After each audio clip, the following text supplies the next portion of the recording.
మేమంతా ఎమ్మెల్యే రామిరెడ్డికి బాసటగా ఉంటామంటూ కాపులందరూ ఒకతాటిపై ఐక్యమత్యంగా ఉన్నామని లోకానికి సాటి చెప్పి కాపుల ఆత్మీయ సమ్మేళనంలో మేము సైతం అంటూ రాబోయే కురుక్షేత్ర పోరుకు రామిరెడ్డికి విజయాన్ని అందించే నిజమైన సైనికులం కాపు సోదరులమేనంటూ కురుక్షేత్ర పోరులో సమర శంఖారావం పూరించి సగర్వంగా కాపు కాసే నిజమైన కాపులం, విజయాన్ని అందించే సైనికులం. ప్రతాపన్న మీకు అండగా నిలుస్తాం. కావులను మళ్లీ మిమ్మల్ని హ్యాట్రిక్ విజయంతో విజయుడిగా నిలబెడతామని రామిరెడ్డికి కాపులు నిండైన భరోసా కల్పించిన అద్భుతమైన ఘట్టం కావలి శాసనసభ్యులు రామిరెడ్డి ప్రతాప్ కుమార్ రెడ్డి నివాసంలో జరిగింది.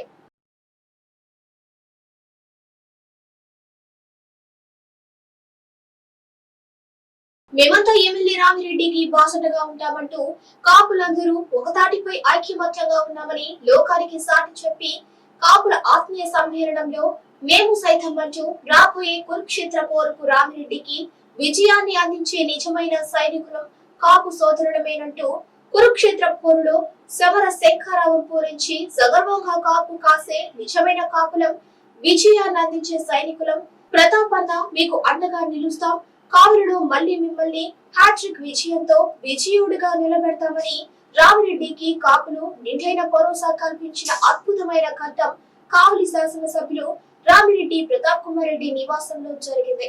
ఆనాడు ప్రజారాజ్యంగా నేను గర్వంగా చెప్పుకుంటా. ఎందుకంటే నాకు రాజకీయ భిక్ష పెట్టింది చిరంజీవి గారు, దేర్ ఇస్ నో డౌట్. ఆ రోజు కావగా నాకు టికెట్ ఇవ్వటం, నేను పోటీ చేయటం, నాకు అండగా ఆనాడు కాపు సోదరులంతా కూడా అండగా ఉండి దాదాపు 30,000 పైచీలకు నాకు ఓట్లు వచ్చాయంటే దానికి నాతో పాటు ఎంతోమంది ఆనాడు నడవటం జరిగింది. ముఖ్యంగా వాగలో నాకు ఎప్పుడు కూడా అండగా ఉండేది నా గురువు, నాకు టైప్ ఇన్స్టిట్యూట్లో నాకు టైప్ నేర్పించిన తోట శేషయ్య గారు. నాకు ఆ రోజులో టికెట్ కానించి ప్రతి ఒక్కదానికి కూడా సపోర్ట్ చేస్తూ అండగా ఉండి నన్ను ముందుకు నడిపించాక ఆ రోజుల్లో ఆయనకి కూడా నేను ప్రత్యేక అభినందనలు. ఆయనతో పాటు చాలామంది పెద్దలు నాతో పాటు అనేక గ్రామాలు తిరిగిన పరిస్థితి ఆనాడు చూశాను.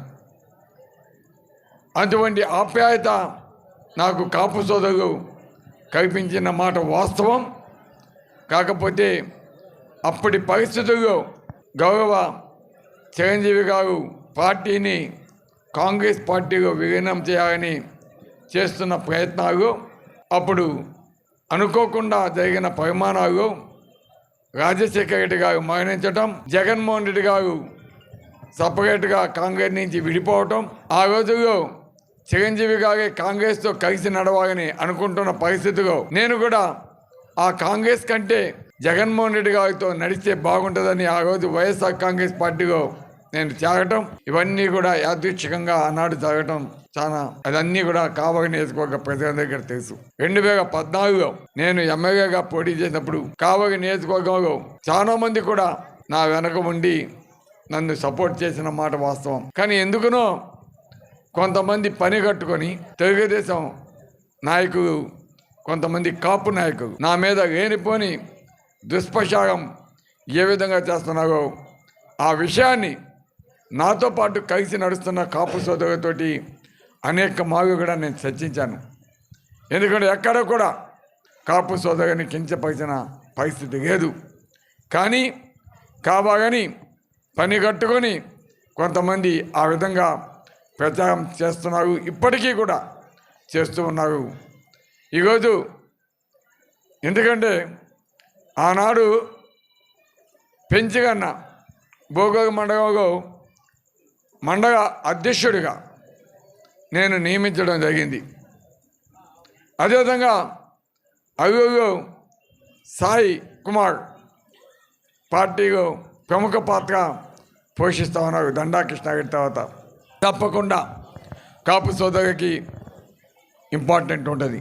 ఈరోజు తోట సేనయ్య మా సర్పంచ్గా గోగుపల్లిగా ఉన్నాడు.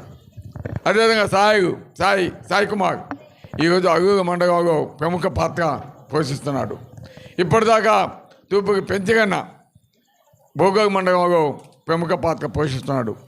అదేవిధంగా కావలి పట్టణంలో దామిశెట్టి సేనన్న వారి కుటుంబ సభ్యులు ఈరోజు నాకు అండగా ఉంటా ఉన్నారు. ఈరోజు పదవిగా అంటగా జగన్మోహన్ రెడ్డి గారు ఏ ముఖ్యమంత్రి ఇవ్వని విధంగా ఈరోజు కాపులకి ఎటువంటి స్థానాన్ని ఇస్తున్నాడు, ఎంతమంది మినిస్ట్రీకి ఇచ్చాడు, ఎన్ని మినిస్ట్రీకి ఇచ్చాడో, అదేవిధంగా ఈరోజు కాపును కూడా రాజ్యసభకు పంపిన ఘనత మన జగన్మోహన్ రెడ్డి గారిని కూడా మీ అందరికీ తెలియజేస్తున్నాను.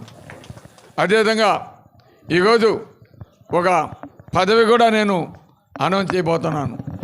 జిల్లా ప్రధాన కార్యదర్శి పదవిని దామిశెట్టి సుధీర్ నాయుడు గారికి ఇవ్వబోతున్నామని కూడా తెలియజేస్తా ఉన్నాను.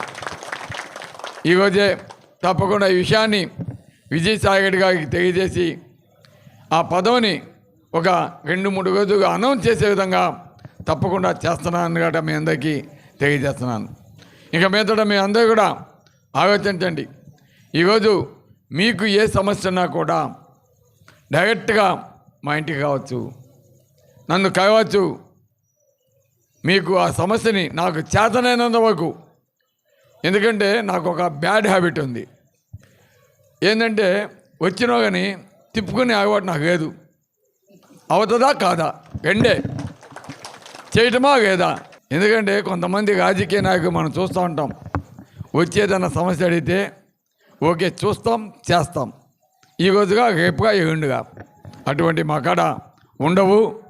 ఏదైనా వస్తే అవుతుందంటే డైరెక్ట్గా ఫోన్ చేయటం, ఇన్ఫామ్ చేయటం, అవుతుందా కాదని చెప్పటం. ఒకవేళ ఒక అడ్రస్ కావాల్సింటే ఇమీడియట్గా ఇవ్వటం, చేతనైన సాయం తప్పకుండా చేయటమే నా యొక్క ధ్యేయం అని కూడా మీ అందరికీ తెలియజేస్తాను. ఇంతకుముందు పాలించినటువంటి ఏ ప్రభుత్వం కూడా కాపుల గురించి ఆలోచించినటువంటి దాఖలు లేవు. కానీ మన జగనన్న వచ్చిన తర్వాత కాపులలో కూడా చాలా క్లిష్ట దరిస్థితిలో ఉండేటటువంటి చాలామంది ఉన్నారు అనే ఉద్దేశాన్ని తెలుసుకొని మనకి ఒక సపరేట్గా కాపు నేస్తం అనే ఒక స్కీమ్ని ప్రవేశపెట్టడం జరిగింది. ఏ రోజు కూడా ఏ ప్రభుత్వాలు కాపుల గురించి ఆలోచించినటువంటి దాఖలు లేవు. కానీ ఈ గవర్నమెంట్ మన ప్రియతమ ముఖ్యమంత్రి వర్యులు జగన్మోహన్ రెడ్డి గారు వచ్చిన తర్వాత కాపుల్లో కూడా 2 మాటలు చెప్పాల్సింది ఏంటంటే, ప్రతాపన్న ప్రతి చిన్నవాడిని కానీ పెద్దవాడిని కానీ అదేవిధంగా ఎటువంటి చిన్న చితక అనేది లేకుండా, ధనికుడు పేదవాడని లేకుండా ప్రతి ఒక్కరిని తన మనస్ఫూర్తిగా పలకరిస్తారు. అదేవిధంగా మనం ఏదైనా ఫోన్ చేసామనుకోండి, ఇమీడియట్గా రెస్పాన్స్ అయ్యి ఏందని మాట్లాడతారు. కానీ కొంతమంది ఎమ్మెల్యేలు ఉంటారు, అంటే వాళ్ళ సంగతి ఏంటంటే, మనం ఏదైనా పని చెప్పినప్పుడు ఆ పనిని వాళ్ళు పర్సనల్గా ఆ ఆఫీసర్కో ఏదో ఫోన్ చేస్తారు. కానీ మన ప్రతాపన్ ఆ విధంగా కాదు, మనల్ని లైన్లోనే పెట్టి ఆ ఆఫీస్కి ఫోన్ చేసి, ఆ ఆఫీసర్కి ఫోన్ చేసి, ఆఫీసర్ ఏ సమాధానం చెప్తున్నాడో మనం కూడా వినేటట్టే మనకి కాన్ఫరెన్స్లో కలిపి మనం మాట్లాడుతూ ఉంటాడు. ఏదైనా చూడండి, ప్రతి చిన్న విషయం ఏది ఎస్ఐ చేయాలన్నా లేకపోతే కలెక్టర్ చేయాలన్నా లైన్లోనే పెట్టి మాట్లాడతారు. ఇటువంటి ఎమ్మెల్యేలు మనం ఎప్పుడు చూడాల. కాబట్టి ఇటువంటి ఎమ్మెల్యేని మనం గెలిపించుకోవాల్సినటువంటి అవసరం మనకుంది. అదేవిధంగా చూస్తూ ఉంటాం, మనకి మా అల్లూరు మండలంలో చాలామంది నాయకులు ఉన్నారు. కానీ ఆ నాయకుల కన్నా నేనంటే చాలా అభిమానం. అది పర్సనల్గా చెప్పాలి, అది అందుకోసం చెప్తున్నానన్నా, ఏమనుకోబాకండి అది. కాబట్టి ఎందుకంటే ఒక కాపుగా నేను ఉండాను, కాపుని ఎంత అభిమానిస్తాడని చెప్పేదానికి మాత్రమే ఈ ఉదాహరణ, అంతేగాని ఇంకొకటి కాదు. అంటే ఇంకొక కులాన్ని కించపరిచి కానీ అది కాదు. కాబట్టి నేనంటే ఎంత అభిమానం అంటే ఆ కులం మీద ఎంత అభిమానం ఉన్నది అనేది మన ఎమ్మెల్యే గారికి బాగా తెలుసు, నాకు బాగా తెలుసు. కాబట్టి ఆ ఉదాహరణ చెప్పాల్సినటువంటి అవసరం ఏర్పడింది.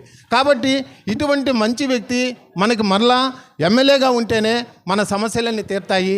కాబట్టి మనమంతా మన కాపు నాయకులు, కాపులు అందరూ కలిసి సమిష్టిగా మన ప్రతాపన్నని మళ్ళా 3వసారి ముచ్చటగా గెలిపించుకోవాల్సినటువంటి అవసరం మన అందరికీ ఉంది. కాబట్టి మీరందరూ ప్రతి ఒక్కరూ కష్టపడి ఈ 2 నెలలు కష్టపడి మన ప్రతాపన్న విజయం కోసం, అత్యధికమైనటువంటి మెజార్టీ కోసం మనమంతా కృషి చేయాలని మీ అందరికీ తెలియజేస్తూ